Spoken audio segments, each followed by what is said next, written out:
Hi there. Hi, Maria. Yes, hi Eric. How are you doing? All right, give me a second. My internet is kind of slow. Yeah, this is my first time attending actually. I don't know how quite the flow is with when it comes to your Yeah. coffee chats. Yeah, no worries. I'll go into it. In fact, I thought I was going to be late today, so I asked my assistant to send out an email letting people know that we'd start 15 after. Folks may be on community. Sorry, I just see your I lost you for a few seconds. Okay, no worries. Are you part of the Never Search Alone community? I am, yes. Okay, cool. I may have found you through through one of those posts that someone sent out. Yeah, okay, cool. In case you missed it, I asked my assistant to send an email out that I would be starting about 15 minutes. So people might be joining 15 minutes after. But anyway, you're here. I do this once a week. I was part of the Never Search Alone community about 2 years ago, and I moderated 2 job search councils. My background's in recruiting. I've been recruiting since 2013, primarily for early stage startups. And then in a former life, I was in product management and software product development. So usually what I do is I just spend time with folks on a weekly basis and just field any questions that might be related to or giving some insight into the recruiting process and mindset and how it works so that it might help folks navigate their experience, their job search experience more effectively. So it's usually a free for all, just sort of an ask me anything kind of thing. And then we kind of, just have a discussion and I try to share my insight. Sometimes I have a handful of people. At times in the past, I've had like 20, 30 people. It just really depends. But you sort of have me at your disposal right now until folks start trickling in. So yeah, thanks for offering this.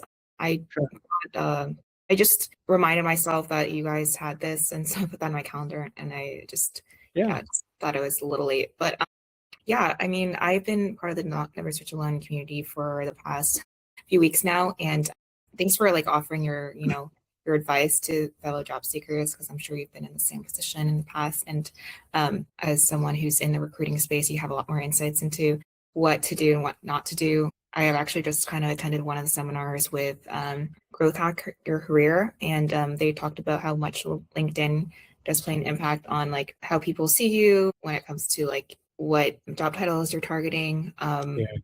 I'm at that point where I'm trying to also understand where my candidate market fit is, and it's a little. I'm still at my current company, but there's been a slowdown in work.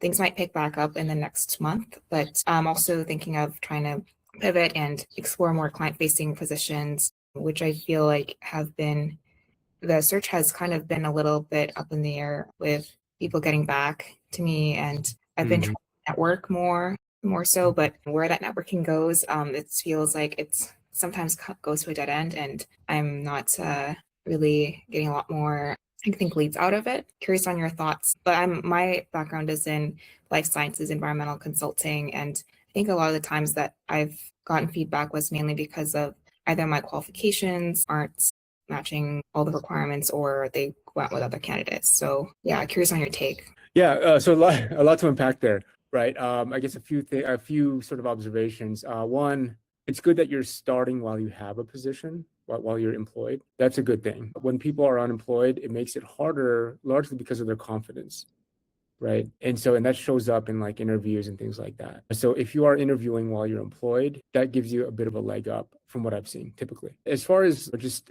maybe a little bit of your trepidation or uncertainty, it's pretty common, right? Because right now there's a lot moving out in the job market, and a lot of times people are trying to figure out like what is legitimate feedback, why are you not getting feedback, what should I expect? And those are some of the things that I hope to unpack in these weekly conversations. It's good that you're part of the Never Search Alone community.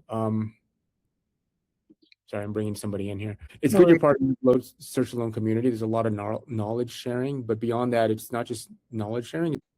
Knowing that you're not alone, I guess, Never Search Alone, right? Knowing that you're not alone in this search could really help sort of modulate people's. It's a bit of an emotional roller coaster, right?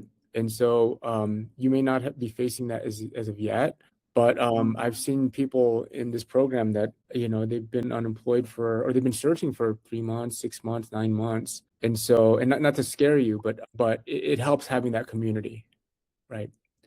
Yeah, my current search circle, a couple of people found part-time roles. One has found a full-time role already, which is great. I'm not sure, maybe they already had some leg up in terms of having networked in her product marketing circle already. So for me, I'm just sort of I had some insights into like whether or not I should be cold applying as opposed to networking, but I think both, because ultimately those positions that I apply to, they do end up being the ones that end up in into like an interview request, as opposed to blind networking. But then again, I do think my candidate market fit is a little diffuse. Like I'm either kind of heading in the direction of PM, like project management within an environmental consulting firm, or in business development. And I mean, I think last time I spoke to a recruiter, they said my profile was pretty strong in terms of like getting into an associate consultant role at some life science consulting function, but then the hiring manager didn't feel like I had that experience, like that marketing experience that they were looking for. So I think it's easy to kind of get through that and then face like, I guess, kind of more resistance at that stage. Yeah. Feedback is something that we've talked about in the past. And I guess my thought on feedback is it's good to get feedback in real time. A lot of times candidates wait till the end, usually when they're passed on, and then at that point they ask for feedback. And asking for feedback in real time is something that, as a recruiter, I don't see a lot of people doing that. And it can be quite valuable to ask for feedback in real time because you can sort of get a better sense of how you're being perceived, what the recruiter or the interviewer's perception might be of their concerns or possible shortcomings, right? And so so that would be something I'd recommend. By the way, hi Liz and Jason. Yeah, how are you guys? I'm good. How are you? Good. So asking for feedback in real time is something that I think is really underrated, underutilized, and I'd recommend getting comfortable with that. There's a lot you can glean from a recruiter, from an interviewer earlier in the process, because even especially in a recruiter, right? A lot of times they're looking for how you fit into the role, but they're also looking for possible risk areas of. And misfit might be a strong word, but they might be looking for areas. They're also looking for areas where they can signal to the next interviewer, hey, you need to explore this a little bit more deeply, right? It could be everything from technical fit to, why the person is leaving, to gaps in the resume, to, why is this person career pivoting, whatever it may be, right? So most astute recruiters are looking for where you fit, but also where you potentially either misfit or they just haven't had time to really explore that. And they'll queue up the next interviewer to say, hey, this is where this person is strong, or I can see, it's clear that I have a strong signal that they're a good fit in this regard, but I don't have a strong signal in these other areas, right? Well, it's good to get that sense. That way you can kind of see basically how they're perceiving you, right? And you can also prepare you for the next interview if there is one. Yeah, I think my main qualm is sometimes I'm going for roles that might not be directly adjacent to my function. So I'm like coming from a technical role, like maybe in science, to like something more client facing. So they might not see that I have as much relevant experience in terms of that, but I try to tailor my resume so I can show how these skills are transferable over to this next role. So I guess, yeah, I haven't actually gotten a chance to speak to a recruiter from the JSC community yet. But if you have a moment, or if someone else does in that circle, I'd love to like get a chance to like pick their brain with where they might see me in terms of a strong fit. Yeah, one comment I'll just make about trying to demonstrate how skills map to the position that you're applying for. I think we talked about this briefly last week or the week before. What I'd recommend is instead of focusing so much on skills, focus on the work and the outcomes of the work and how those map to the position that you're applying for, because those are more concrete than skills, right? It's you have a skill for knowing how to change a tire, right? But if I can say that I've changed 40 tires over the past week, right, that's much more concrete and powerful than I know how to change a tire, right? So I just want to make that comment. Thank you guys for joining, Nia, Liz, Jessica, Jason. I was anticipating being a little bit late, but I wasn't that late. So anyway, Nice. For the folks that are just coming in today, right now, my name is Eric. I have more than 10 years of recruiting experience. I've worked with the JSC now for about, or the NSA now for about 2 years. I moderated 2 job search councils, and I do this on a weekly basis. Just to sort of give back and to help folks, get some insight into the recruiting mindset and process. It's really kind of a free for all in terms of asking me anything, and then hopefully my perspective and experience can, help you navigate the job search journey more effectively. So welcome. Any questions you guys might have or situations, I'm happy to give my perspective and take it with a grain of salt, right? I think the value that I bring here is that I've been recruiting for a long time. I've seen a lot of different scenarios. I wouldn't say that I have the end all be all perspective, but I think I do have a valuable perspective in terms of what's behind the scenes, the recruiter mindset, the hiring manager mindset, dynamics that might be happening behind the scene, because a lot of times it's pretty opaque, right? As a candidate, you don't really know what's going on behind the scenes. And given my experience, if you present me a situation, I can give you some insight into what might be happening behind the scenes, if that's something that's valuable to you guys. So, hi, Nia.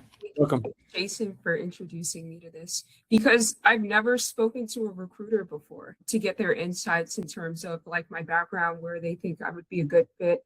I've been looking at a lot of client relation roles and partnership manager roles, just based on my background being a liaison, being the point of contact for people. But I'm not sure if that's conveying like in my background. Yeah. What have you done to kind of, so you are part of the NSA, right? I am. Yeah. You're going through the process of the Manukin and all that good stuff?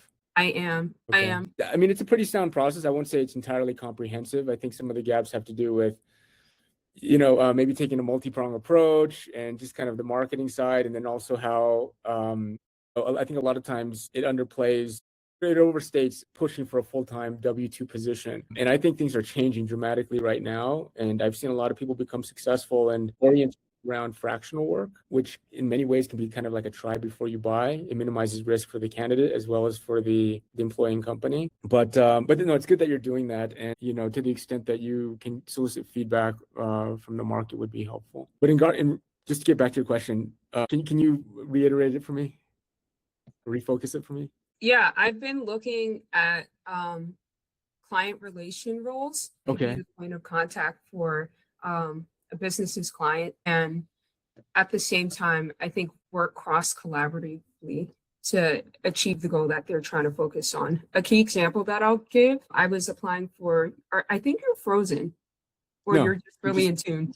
Yeah. So I was looking at Too Good to Go. It's like an app that helps people rescue wasted food. And they had a key operations specialist role where you help the businesses on the platform really make the most out of the platform. So that way people buy their leftover goods at the end of the day. And so you're basically helping them get adjusted to the platform, which is something I did in my first job years ago. And I think you're trying to find ways to optimize their experience. So that's what I was looking at. Okay. Yeah. I mean, so if your question is like, how do you adapt, or how do you sort of, I think we kind of touched on this a little bit earlier with Maria, but how do you translate your experience into terms that the recruiter or the interview would find relevant? Is that fair? Yeah. Bit of an art, right? It's a bit of an art. Yeah.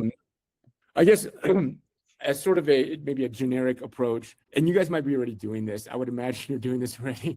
Take the job description, take the inputs about the company, the person that you're talking with or that you're interviewing with, throw that into ChatGPT and have it give you some perspective on its understanding of the needs and how your experience basically map to those needs, right? And you can do that to prepare you for the interview, because one of the things is sort of a kind of a stopgap analysis, right? Where you're trying to pull out gaps in terms of your experience as it relates to that job that you're applying to. And it's not just a job too. There may be other things that have to do with culture, right? That could be a gap that you might just be a sort of you might be blindsided to.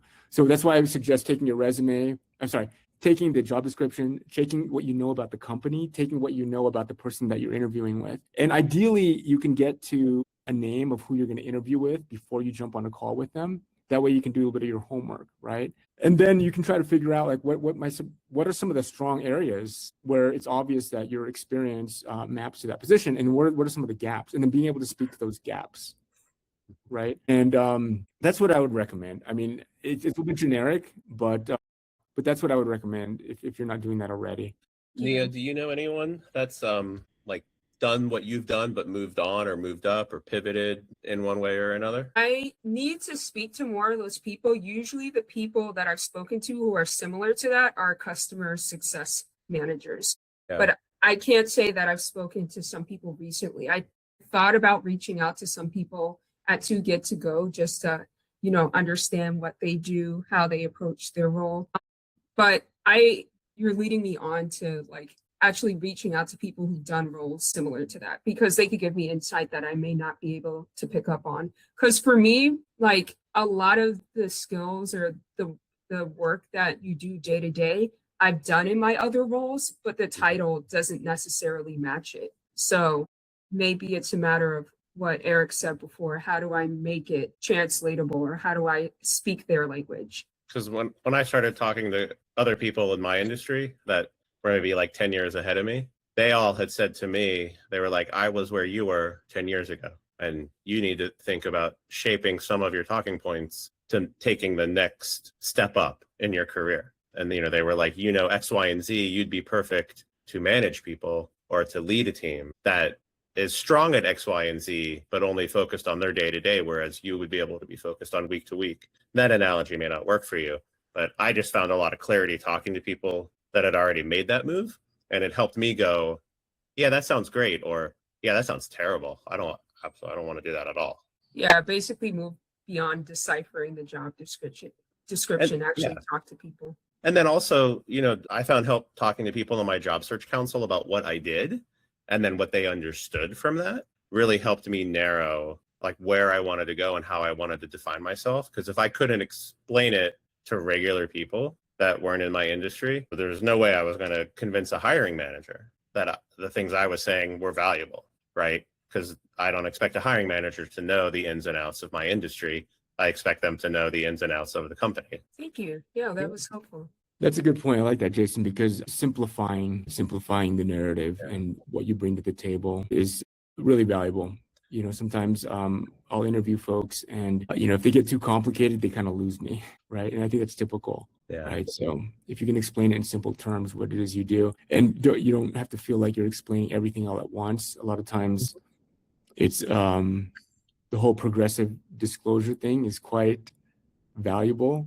Well, it promotes a conversation, right? Like you give them just enough to get interested. And like, because when I first started thinking about myself and talking about myself to people, crutched super hard on industry jargon, because that's how I was used to talking shop with the people I worked with. And I just saw people were like, I've known you for 20 years. I still don't know what you do. And I'm like, okay, I gotta make this more of like something everyone can relate to. And then I found the more people that I was able to communicate what I did simply, then I had these people like texting me, messaging me on Facebook, on all these different places being like, hey, I heard the words video and job in the same sentence and take a look at this. And it didn't always match, but I appreciated that I had people networking for me. Yeah.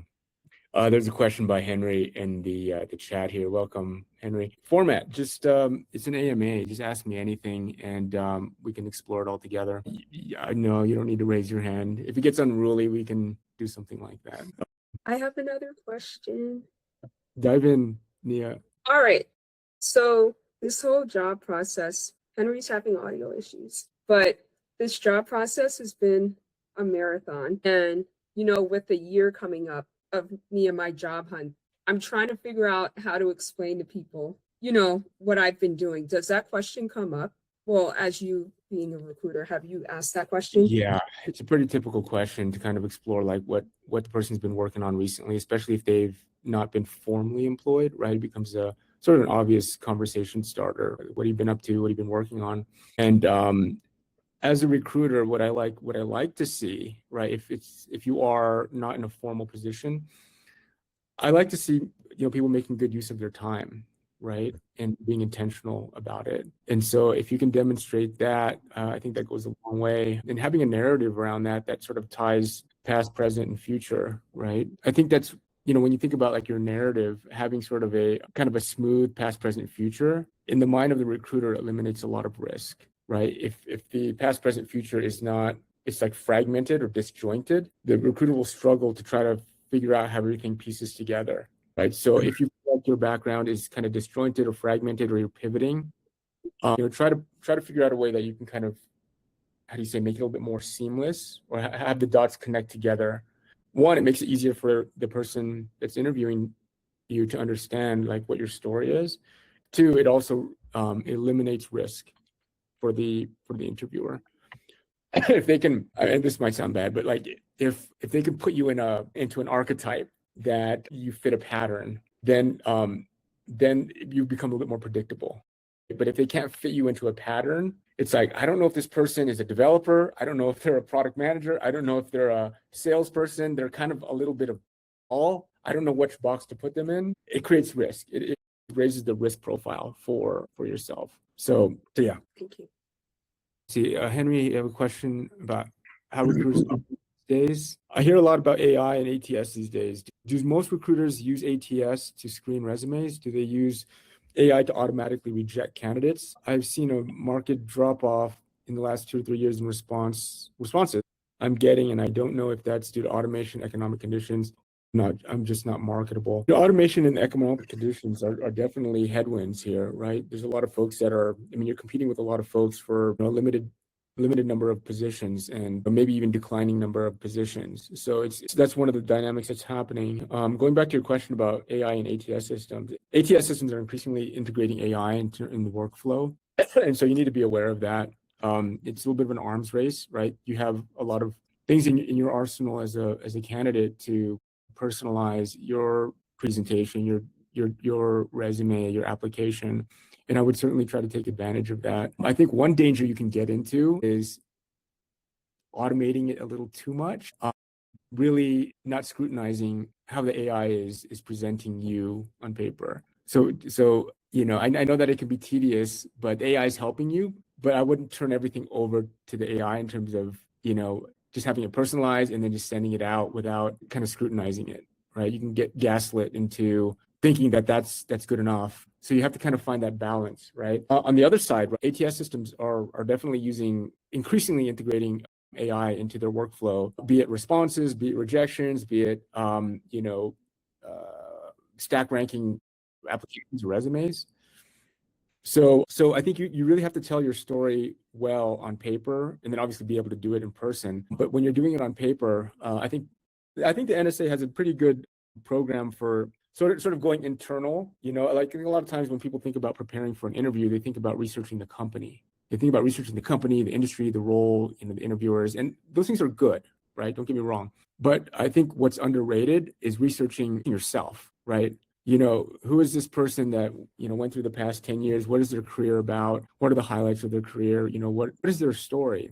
And how can that be best presented in light of this company or interviewer that you're talking with? I think it's highly underrated. And so I would definitely spend some time there. And the reason I say that is to make sure that whatever inputs you're putting into the GPT, as you use it to refine your presentation, to hyper-personalize it, I think the better that input is, I think the AI will, on the AI on the company's side, the ATS side, I think it'll tune into that in terms of consistency of your story, in terms of just everything being coherent. So yeah, any specific that you had, Henry, as far as the ATS systems or the AI? Increasingly, it's being used. So you should know that. As far as AI automatically rejecting clients, I can't say for everyone, but I would say that there is a lot of workflows where there is no human in the loop in terms of passing on candidates. And I think a lot of it is just sort of, at least in my experience, it's, if you have a stack of 500 resumes, it's more so using the AI to draw attention to the recruiter of which they should look at first. And then once they look at those resumes, they start moving those folks through the process. And at some point, the resumes or the applications that are not being surfaced or prioritized, they become perishable and they just kind of phase out of the thing. And then ultimately there's, some sort of closing of the pipeline, and then you'll probably get some sort of response saying that we've decided to move with other candidates. So it's not that they're actively pruning you out to reject you. It's more so that they're looking at a stack of 500 resumes and they're prioritizing the ones they want to look at. and then just organically, the ones that they're not looking at will get phased out, and ultimately those people will get rejected. Not sure if there are limits in terms of time or number of candidates. I'm concerned application is not being seen by a human. Yeah.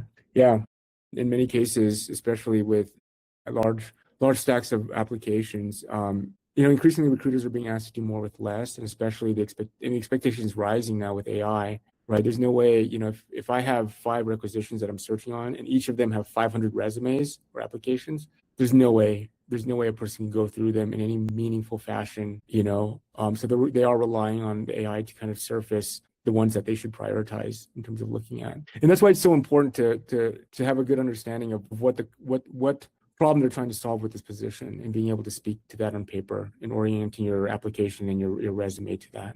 The other thing too is that the application, the front door, apply to the front door, it's a multi-pronged approach, right? You can't just apply to the front door and just aim for volume and think that you're going to be good. You have to do this combination of networking, trying the back door, the side door, the front door, right? And so it's an exercise of sort of managing your effort, managing your focus. One thing I've talked about in the past is there's going to be a lot of experimentation as you guys are going through this, but be sensitive to sort of the time horizon of the experiment, because sometimes you might try something and feel like, oh, this is not working, but maybe it's just not working because you haven't done it long enough. I often don't find out about an opportunity for a day or two. I don't know if you're speaking, and Henry, feel free to chime in here verbally. I don't know if you're talking about, like when a job is posted, you don't find out for a day or two. You'd do well to set up like alerts and things like that. There's Google alerts, there's alerts on different LinkedIn or Indeed, where you could set either hourly or daily alerts when something relevant comes up that you might consider applying for. If that's what you're talking about. Maria, do you have your hand raised? Okay, I see you. Yeah, thanks for I've been I have a couple of questions, but I think the main thing I'm wondering about, I think alluding to Henry's question, was like we mentioned, there's just so many applications being sent out for one role. I know I spoke to someone and she told me sometimes you get 800 plus resumes for just one role. And so it's kind of crazy to see.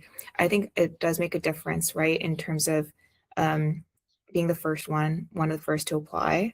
And also, I'm not sure if I'm spending way more time just tailoring everything to just fit most of the qualifications for these roles. Like sometimes I only have time to do like 1 or 2 applications a day. I'm wondering how much of a difference does it make when it comes to quality over quantity? Do you think that's something that I should try to prioritize over the number of ones I send out? That's a good question. That's a really good question. My initial reaction to that is, you'll find that there's a bit of a workflow. A position is posted, somehow you get notified, you evaluate the position.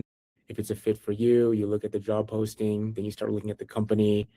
You evaluate it against certain criteria, whether it's remote, whether it's in your region, your proximity, the size of the company, industry, blah, blah, blah. There's an evaluation that you do, whether consciously or subconsciously. Then you look at the company, then you look at the, who might be working there. Like that's a workflow, and that could be automated, right? And okay, so you look at who works there, okay, then you're like, okay, I'll apply, but do I have to modify my resume or personalize it? How am I going to do that? I'll run it through ChatGPT. Maybe you have a project in ChatGPT with special instructions and some context, and a lot of it's done manually in terms of like working it through that process. But if you can, so this is one of the things I'm working on that I'm going to want to share with folks at some point soon, is automating that process. Not completely automating it, but automating a lot of that legwork. And so, Henry, let's see. So, Jason, you posted, so Henry, so much of the process is out of your control. It's best to focus on what you can control. I was just giving him some. Oh, okay. Some comments. Yeah. So, Maria, going back to your question, it's a really good question. I don't know if I have an answer for you other than you don't want to give the AI or the initial screener, whether that's human or not, reason to prematurely disqualify you, right? That's one thing. The other thing too is you want to make sure that your resume is tailored. How tailored does it have to be? Versus, what's that trade-off between how tailored, how personalized it is versus, the volume? I don't know if I have an answer to that. Maria, if I could share, I'm happy to share my process. Is I have something I've labeled a super resume in my Google Drive, and everything starts there. And I barely change it. I might change the title at the top of who I'm identifying myself as, and I might change just a little blurb about me, like just substituting a word that is in their description for another word.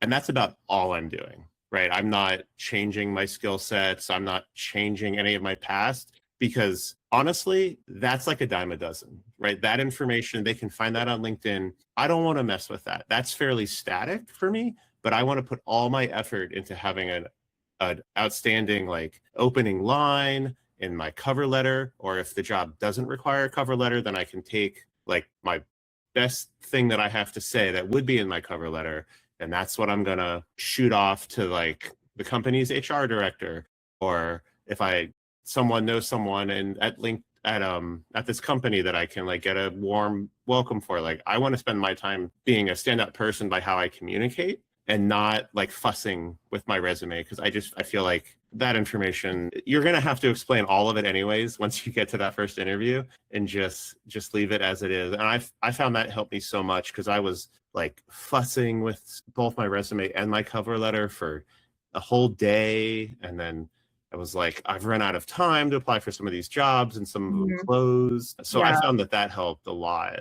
Okay, gotcha. Yeah, and I think it does make a difference if you're applying to, let's say, do two different roles that might have different functions. So that's the thing that I come across. Sometimes maybe there is like two roles that technically have a similar title but have different types of responsibilities. So then I try to make sure that I include those in, and then using I started using hunter.co, which is this job ATS. I think it's just to target keywords that you should include, and that takes time as well. So I'm just wondering, maybe for the sake of time, like just making sure I have a solid resume beforehand would make more of a difference. Or overall. in your case, have two, right? One for both of those divides you're talking about. And it's like when you had to get dressed in the morning for work, right? Like, some people just reach into the closet and was like, I'm going to wear the next thing because I don't have time to think about this at 5 a.m.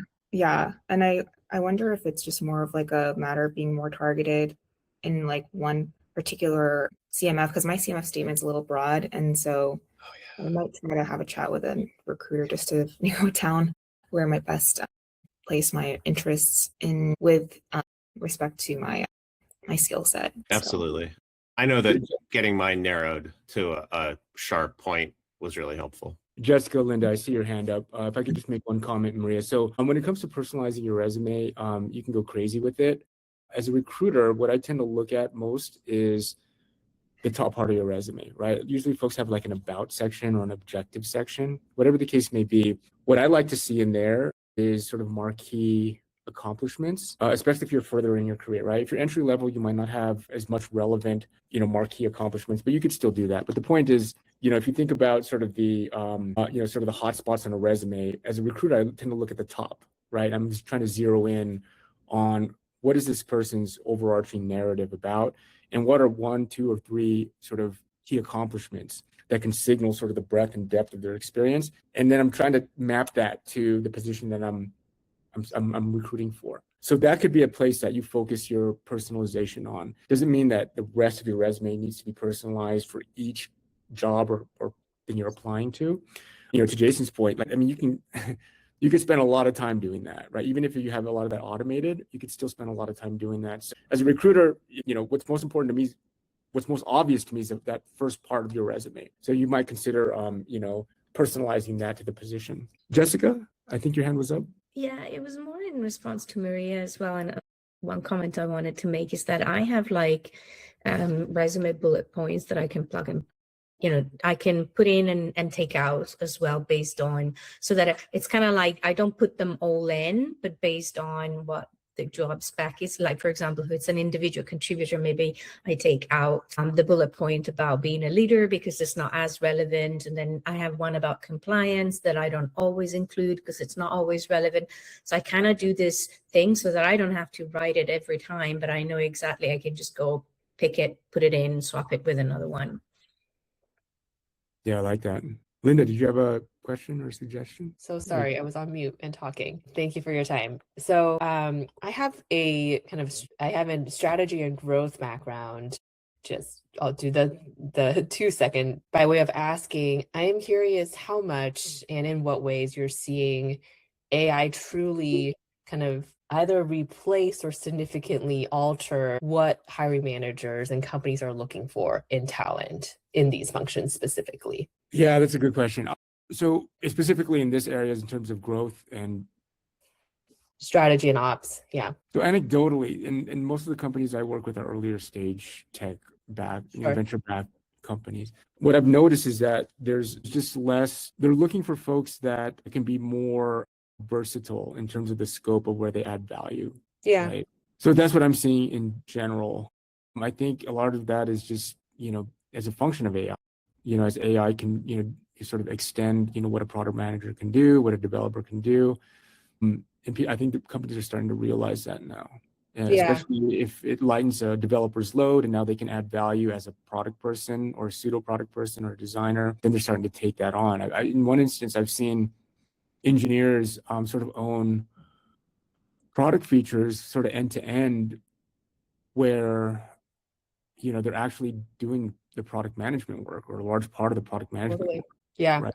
And so you have this thing where it used to be very sort of, I guess, horizontal. The scope was far more narrower, right? But now it's like it's winning. Just in follow up to that, two things, I guess. One is I do struggle with the narrowing of the CMF, especially because I think in my job and like, at a middle to senior level, so much of it is judgment. It's like judgment, integration. That's what strategy and ops is in a lot of ways. And, to your point around, they want versatility. And it's flatter now. Organizations are flatter. There's more versatility. You could probably jump in, especially in earlier organizations, to wear different hats.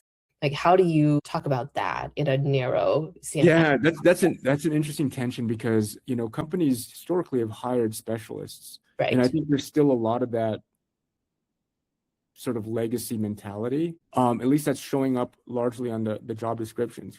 You have a title, and the titles are product manager, software developer. Like this idea of being both.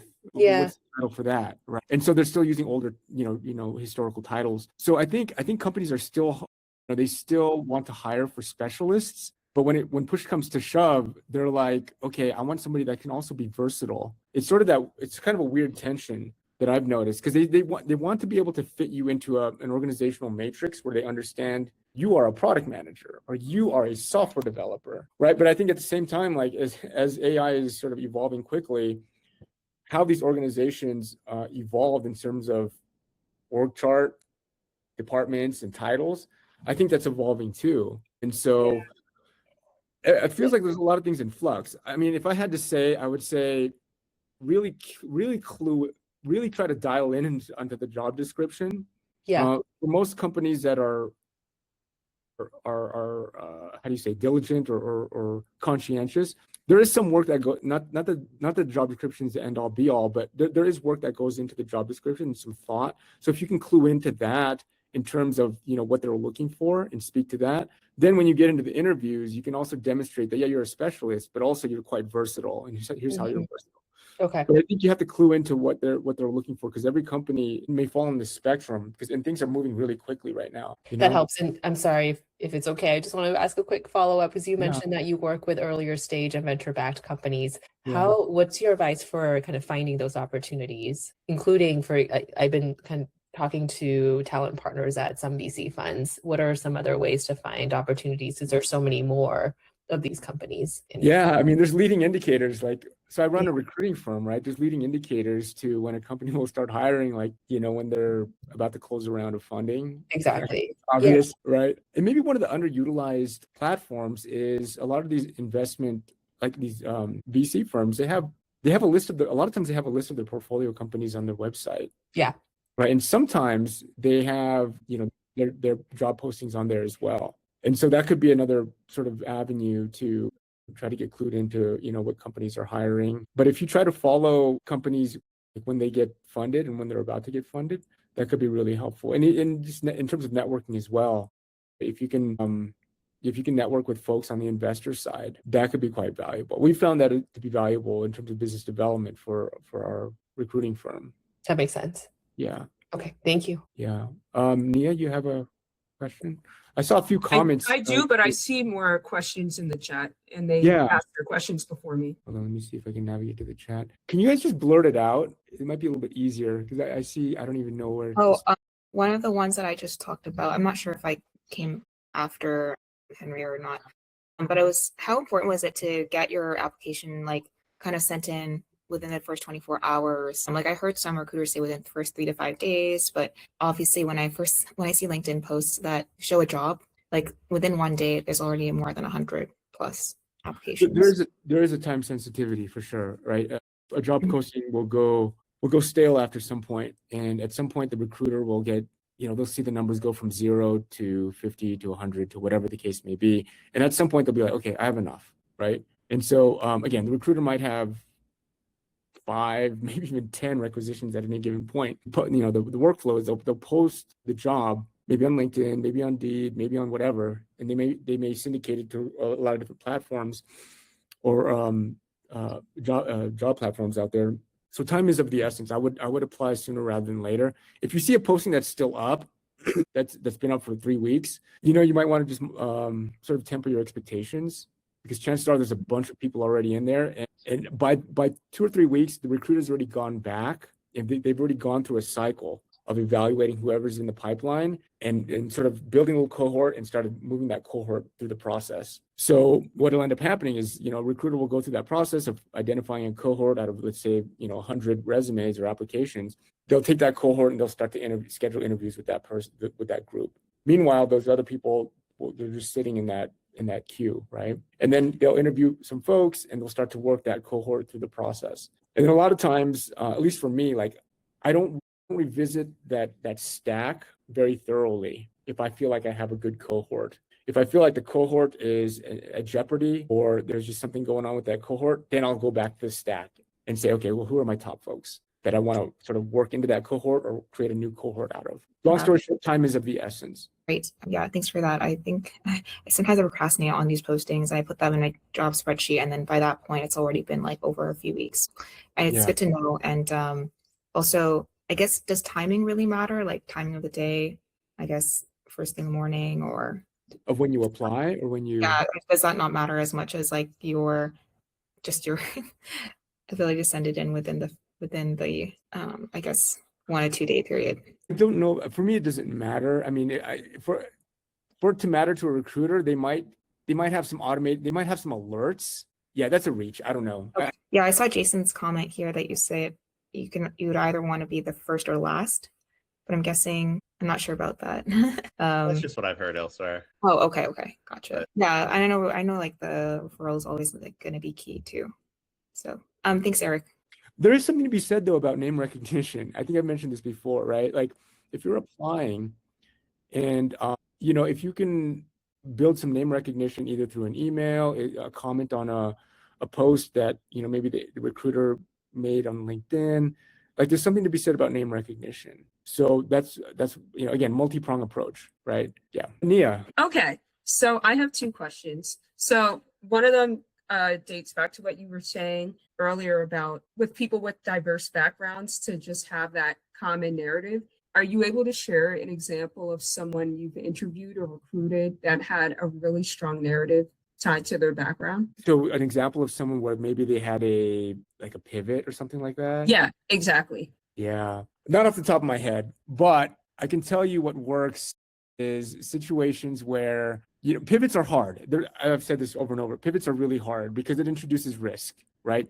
And so how do you compensate for that risk? Because all things being equal, as a recruiter, I would be inclined to bias towards the person that hasn't made a pivot, that's just had 10 years of whatever the product management experience versus 5 years of XYZ experience and then 5 years of product management experience, right? Because that XYZ is sort of the X factor. It's kind of questionable. So in order to compensate for that, that X factor has to further, your ability to solve problems as a product manager, right? And so you have to sort of tie that narrative in. How do you do that? Again, going back to not just skills, but like concrete accomplishments. And and framing those accomplishments in a way that the recruiter could be like, oh, wow, this person did this there. There's a lot of overlap. Like I can really see that fundamentally it's the same problem that we're trying to solve here. And so that's the thing that you want them to click with when it comes to like pivoting your experience or reframing your experience into this new career path or this new role or title, right?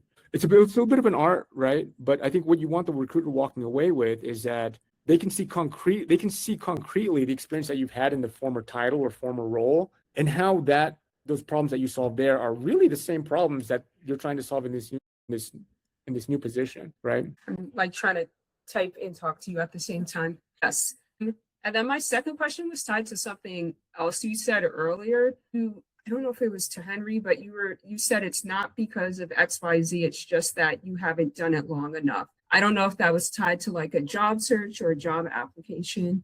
I forgot what it was. But I was trying to figure out if you were essentially saying like you get better at the job search or things like that the more time you put into it. But if you don't remember the quote, it's fine. Sorry, I don't remember, Nia. That's okay. Thank you. By the way, this is being recorded, so you guys can like pop this into GPT and have it pull out all the whatever, right? Also, yeah, if you guys have additional questions, obviously I'm doing this once a week, so this doesn't have to be the end all be all. We could explore. The funny thing is I get the same question. I've noticed over the past few years, I get the same question, but I'll answer it in different ways, right? And not to say that they're inconsistent. It's just that they're adding different levels of nuance or perspective. So I'm happy to entertain the same questions over and over. And I'd love to hear from your guys' experience as well. Like, you guys have been able to chime in with your experience, right? I don't claim to have all the perspective, but I have to jump, you guys, and I appreciate you guys jumping in here with me. Again, I'm here 2:00 Mountain Time on Thursdays, sorry. And, I appreciate you guys' engagement and questions. And I look to learn as much from you guys about your journey too, because I think there's a lot of things changing out there right now, and people are trying to find their footing on sort of shaky ground. So kudos to everybody who is building community and trying to give back to the community. I think you can get as much as if you can give as much as you can take. If you can give to a community, I think you'll get a lot out of it, in other words, right? And so kudos to you guys for building a community and being part of this. And, I'm trying to do the same for you guys. So thanks, Eric. There's a bunch of questions here. I'm going to ask my assistant to kind of pull some of these down, but definitely bring them next week and we can explore them further. All right. Thanks, Eric. Bye. Thank you guys. Bye, guys. Bye. Okay, honey, we got to go.